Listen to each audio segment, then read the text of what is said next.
Selamat malam teman-teman dan dosen pengampun. Izinkan saya memperkenalkan diri.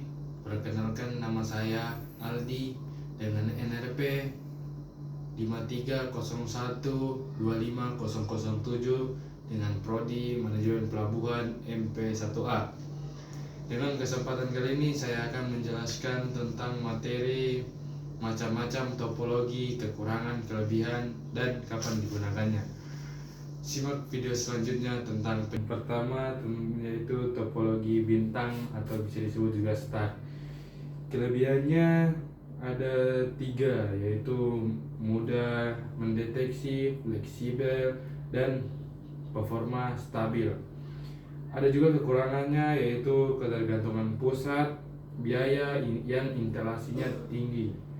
Dan kapan bisa digunakannya, itu sering digunakan pada kantor modern, sekolah, atau jaringan yang berskala kecil atau hingga yang ke menengah. Yang kedua yaitu topologi bus, yaitu kelebihannya biayanya yang murah, sederhana, mudah dikembangkan dalam skala kecil. Sedangkan kekurangannya itu rentan gangguan. Dan kedua, sering tabrakan data yang tinggi. Yang ketiga, sulit untuk troubleshooting.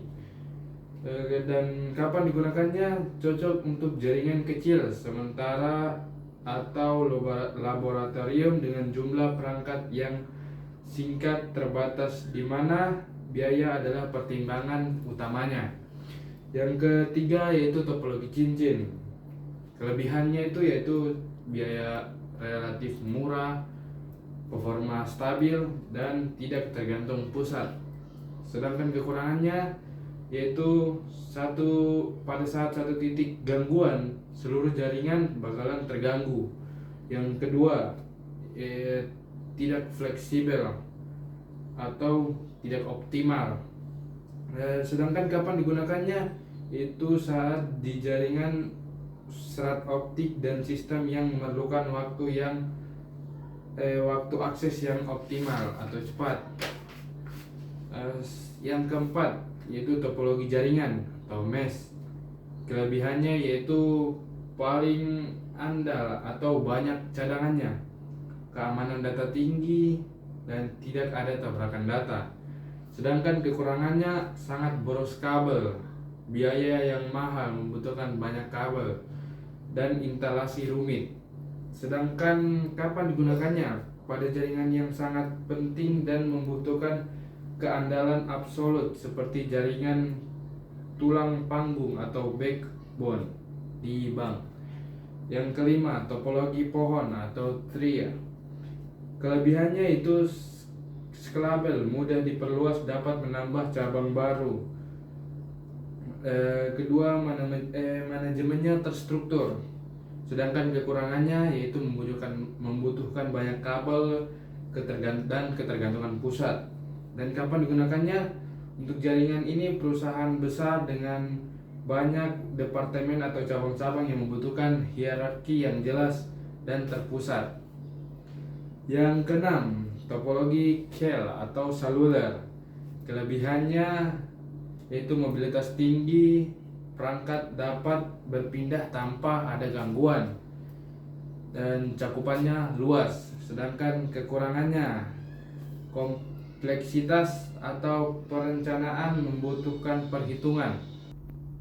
Oke, yang kedua itu biaya infrastruktur yang tinggi.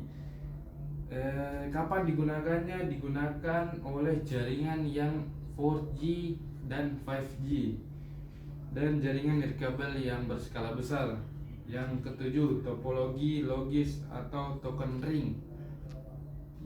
Kelebihannya deterministik, waktu akses jaringan dapat diprediksi karena pakai token. Yang kedua, kinerja konsisten, kinerja stabil meskipun trafik lagi lebih tinggi gitu. Kekurangannya yaitu biaya peralatan yang mahal. Yang kedua, lambat, kecepatan umum lebih rendah. Kapan digunakannya? Untuk jaringan perusahaan besar atau IBM.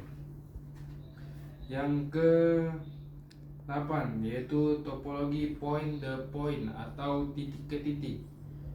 Kelebihannya sederhana dan cepat, mudah dipasang, dan kekurangannya tidak skelabel atau hanya bisa digunakan dua perangkat. Yang kedua mahal atau mahal relatif lah. Kapan digunakannya?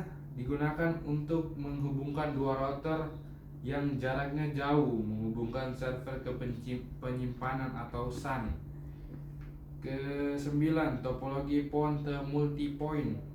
Kelebihannya cakupan yang luas, efisiensi biaya yang tergolong murah, ya, dan kekurangannya kapasitas terbagi. Kedua, ketergantungan pusat. Kapan digunakannya? Digunakan oleh penyediaan layanan internet nirkabel atau WISP. Ke-10 topologi broadcast. Kelebihannya sederhana dan efisien, kekurangannya gampang overhead, dan kedua membuang bandwidth. Kapan digunakannya? Model komunikasi logis yang sering menyertai topologi bus atau star. Cukup sekian dari penjelasan saya tentang materi, yaitu bermacam-macam topologi yang tentang kekurangan, kelebihan, dan kapan digunakannya. Mohon maaf jika ada salah kata. Wassalamualaikum warahmatullahi wabarakatuh.